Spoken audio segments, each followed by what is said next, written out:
नमस्कार, मैं हूं आपके साथ अमन और आप देख रहे हैं के न्यूज। खबर कन्नौज से है, जहां अधिवक्ताओं ने नारेबाजी कर धरना प्रदर्शन किया।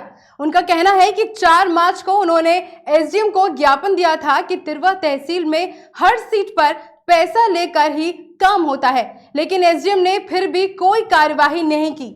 अधिवक्ताओं का यह भी कहना है कि एसडीएम के सहयोग से ही लूट मचाई जा रही है। किस प्रकार का आंदोलन है? तहसील में भ्रष्टाचार, कोई कार्य समय से नहीं होता, बिना रिश्वत दिए नहीं होता है, न्यायालय का कार्य नहीं किया जाता है, दलालों के माध्यम से पैसे लेके ही कार्य किया जाता है।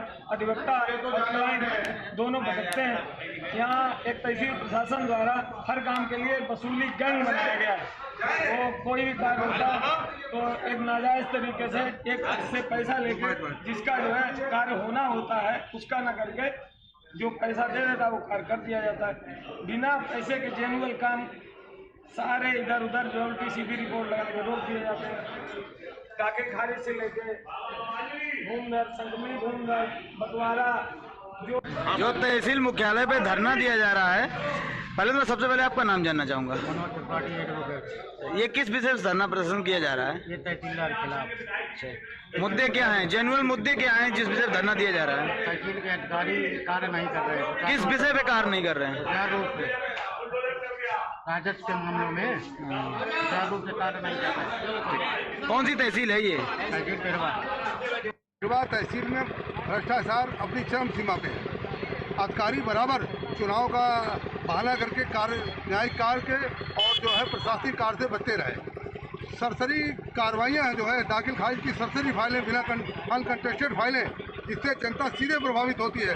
शासन के निर्देश हैं कि 37 दिन में दाखिल खारिज हो जाना चाहिए। वो 6 महीने से फाइलें पेंडिंग पड़ी हैं। हम लोग प्रयास करते रहते हैं, प्रयास करते हैं, निवेदन दर्ज करते हैं, लेकिन बिना पैसे के और बिना भ्रष्टाचार के सिंपल काम नहीं हो रहे। सरसरी दाखिल खारिज कार्रवाई, मेड़बंदी कार्रवाई 6 महीने से पेंडिंग पड़ी है। जनता त्राही कर रही है और अधिकारी सिर्फ अपने भ्रष्टाचार में पैसे वसूली में मस्त है। किसी कार्य के लिए पैसे दिए, नाजायज काम भी कर देते हैं और जेन्युइन काम के लिए हमारे अधिवक्ता भटकते रहते हैं, उनकी सुनवाई नहीं होती है। आपके द्वारा जो कार्रवाई की गई, अभी किसी अधिकारी द्वारा संज्ञान लिए कोई फोन आया? हमारे अध्यक्ष ने वो राजस्व परिषद, जिला अधिकारी और इन लोगों को भी पूर्व में हमने ज्ञापन दे दिया था, लेकिन उसके बाद अभी तक कोई किसी के कान पे कोई जू नहीं लग रहा है। सब अपने अपने भ्रष्टाचार में लिप्त हैं। खबर मध्य प्रदेश के उज्जैन जिले से है। उज्जैन के तराना के एक किसान पर पुलिस अधिकारियों ने तानाशाही कार्यवाही करते हुए झूठा केस दर्ज कर अवैध रूप से तराना जेल में बंद करवा दिया गया था, जिसके पास न्याय पाने के लिए जेल के सभी अधिकारियों पर और संबंधित लोगों पर मुकदमा दर्ज कराने की मांग को लेकर जेल में भूख हड़ताल कर दी थी, जिससे पीड़ित किसान की हालत काफी खराब हो गई, जिससे लोगों में काफी गुस्सा पैदा हो गया था। मामले को बढ़ता देख अधिकारियों ने बिना शर्त किसान को जेल से रिहा कर दिया। अब पीड़ित किसान उसके और उसके परिवार के साथ हुए अन्याय और नष्ट हुई फसल के मुआवजे के लिए शासन प्रशासन से मांग कर रहा है। साथ ही पीड़ित किसान दोषी अधिकारियों के खिलाफ भी मुकदमा दर्ज कराने की मांग कर रहा है। अब देखना यह होगा कि क्या इस पीड़ित किसान को न्याय मिलता है या फिर इसे अपने इंसाफ के लिए लंबी लड़ाई लड़नी पड़ेगी।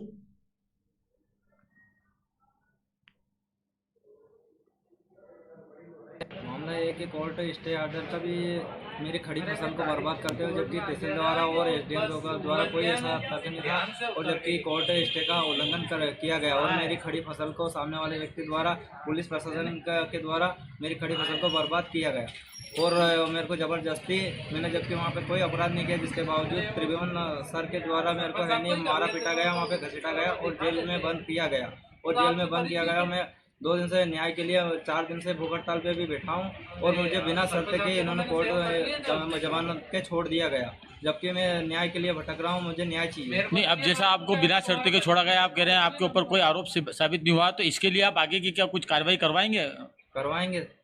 आगे कार्रवाई करवाएंगे, क्योंकि मेरे साथ ऐसा क्यों अत्याचार किया गया, जबकि मैं ना अपराधी हूँ, ना ही मेरी जमीन पे कोई रास्ता वहाँ उपलब्ध था, जिसके बावजूद अवैध रूप से कैसे रास्ता बनाया गया। कितनी फसल का नुकसान हुआ तकरीबन आपका? 1 लाख रुपए की फसल तक का मेरा नुकसान हुआ है। शासन से क्या चाहते हैं आप? शासन प्रशासन से भी न्याय चाहता हूँ कि सभी के खिलाफ मुकदमा दर्ज हुआ है जो कि स्टे ऑर्डर को उल्लंघन किया उनके खिलाफ। रहे, आपका मेडिकल हुआ नहीं हुआ, क्या मामला रहा? मैं 4 दिन से भूख हड़ताल पे था और ना ही मेरे को जेल द्वारा कोई मेडिकल किया और बिना शर्त के मुझे छोड़ दिया गया, जबकि मेरी तबीयत खराब हो गई थी। बिना मेडिकल के शर्त के मुझे बाहर रिहा कर दिया, क्योंकि प्रशासन द्वारा कार्रवाई की मांग की जा रही है। द्वारा भूख हड़ताल की गई थी, सुनने में ये भी आया है कि कुछ लिखवाया गया है जेलर द्वारा आपसे? लिखवाया गया, मैं भूख हड़ताल कर रहा था, तब जेलर द्वारा मुझे सूचना दी गई कि आप भाई क्यों भूख हड़ताल करना चाहता हूँ। इसके लिए मुझे कोरे कागज पे मेरा स्टेटमेंट भी लिखवाया कि किस कारण से आप भूख हड़ताल करना चाहते हो। तो मैंने स्टेटमेंट न्याय के लिए दिया गया है और सारा विवाद उसमें दर्ज है। मैंने लिखित दर्ज स्टेटमेंट जेलर साहब को दिया गया है। दर्ज कराए हैं वहाँ पे जेलर को, उसमें किन किन नामों का हवाला दिया है आपने? मैंने पुलिस प्रशासन का भी नाम दर्ज किया और ग्राम पटवारी, एसडीएम, तहसीलदार, इनके सभी के नाम दर्ज करवाए गिरदावर के, क्योंकि ये इन्होंने बिना लिखित तर्क के मेरी खड़ी फसल को बर्बाद किया है, उसकी मैं जानकारी नहीं थी। तो इसलिए मैंने वीडियो बनाया था, उस वीडियो के आधार पर मेरे को गिरफ्तार किया गया था। इसलिए मैंने सभी के स्टेटमेंट जारी किया गया है कि इन्होंने ऐसा क्यों किया गया, जबकि मेरा कोर्ट द्वारा स्टे ऑर्डर प्राप्त था मेरे पक्ष में, जिसके बावजूद इन्होंने उल्लंघन किया स्टे ऑर्डर का। तो उनके सभी के नाम दर्ज है और मेरे पर अत्याचार किया गया इनके सभी के द्वारा। तो किसी तरीके के कागज साइन करवाए गए आपसे, दस्तखत? हाँ, जेलर द्वारा तब मेरा जो छोड़ा गया तब है नहीं कोरे कागज पे दस्तखत करवाया, पर मुझे ये नहीं पता कि वो कौन से कागज पे दस्तखत करवाया गया। मुझे खबर जालौन से है, जहां कर्नल ईश्वरी सिंह इंटर कॉलेज शेखपुर बुजुर्ग में आजादी के अमृत महोत्सव कार्यक्रम के दौरान commando officer Mukesh Hooda NCC candidate से रूबरू हुए और इस दौरान उन्होंने कहा कि यदि ठान लिया जाए तो कुछ भी नामुमकिन नहीं है। जवान बनने के लिए एनसीसी प्रथम सीढ़ी है, जिसमें जुनून होता है वही देश की सेवा के लिए फौज में जाता है। बता दें कि कार्यक्रम में शहीद हुए जवानों के परिजनों को स्मृति चिन्ह देकर सम्मानित भी किया गया था। Commanding officer 58 NCC battalion Orai. जैसा कि आप सबको मालूम है,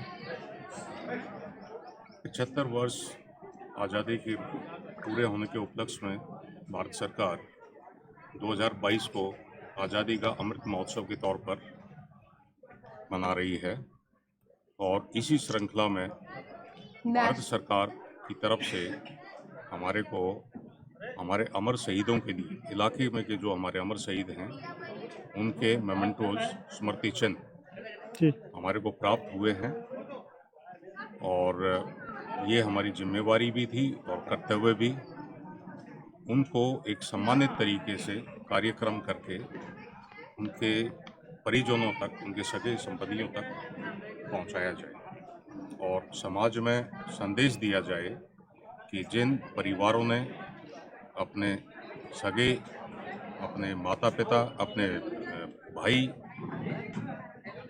इस देश की आज़ादी को बनाए रखने के लिए समर्पित किए हैं देश को, उनको हम समाज में उचित स्थान एवं इज्जत दें। हाँ, ये कौशाम्बी के सैनिक कोतवाली के सामने से गुजर रही एक कार में अचानक आग लग गई। बता दें कि जिससे वहां पर अफरा तफरी का माहौल बन गया और देखते ही देखते कार धू धू कर जलने लग गई। कार में मौजूद लोगों ने किसी तरह भागकर अपनी जान बचाई। मौके पर फायर ब्रिगेड की टीम ने आग पर काबू तो पा लिया, लेकिन तब तक कार पूरी तरह से जलकर राख हो चुकी थी।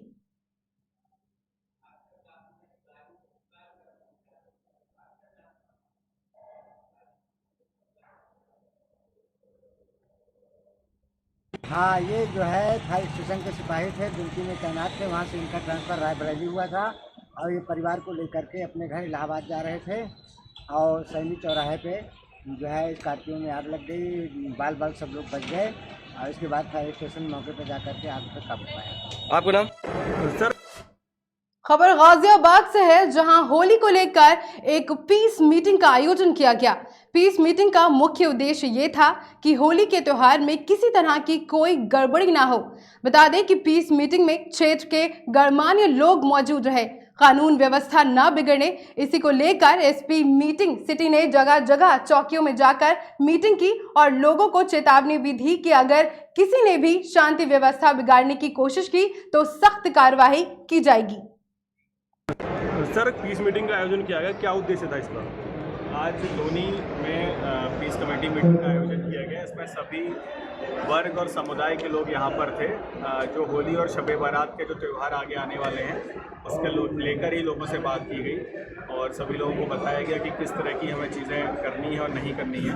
बाकी सभी लोगों ने, जो यहाँ पर गणमान्य लोग उपस्थित थे, सभी लोगों ने इस बात का आश्वासन दिया कि हम लोग होली का त्यौहार बहुत ही शांतिपूर्ण तरीके से मनाएंगे और किसी तरह का कोई भी गड़बड़ नहीं होने देंगे, क्योंकि त्यौहार ये इनका खुद का है और हम लोग सिर्फ एक असिस्टेंस के लिए है पुलिस, और हम लोग पूरी तरह से उस दिन अलर्ट रहेंगे। खास स्थानों पर हमारी ड्यूटी रहेंगी। इसके अलावा शरारती तत्व जितने भी हैं क्षेत्र के, उनको चिन्हित कर लिया गया है और अगर कोई बदमाशी के मूड में होगा, कोई बदमाशी करना चाहेगा, माहौल और फिज़ा ख़राब करने की कोशिश करेगा, उसके विरुद्ध हम कठोर कार्रवाई बिल्कुल करेंगे। धन्यवाद। इन खबरों पर फिलहाल बस इतना ही। देश और दुनिया की तमाम खबरों के लिए बने रहे हमारे साथ और देखते रहें के न्यूज़।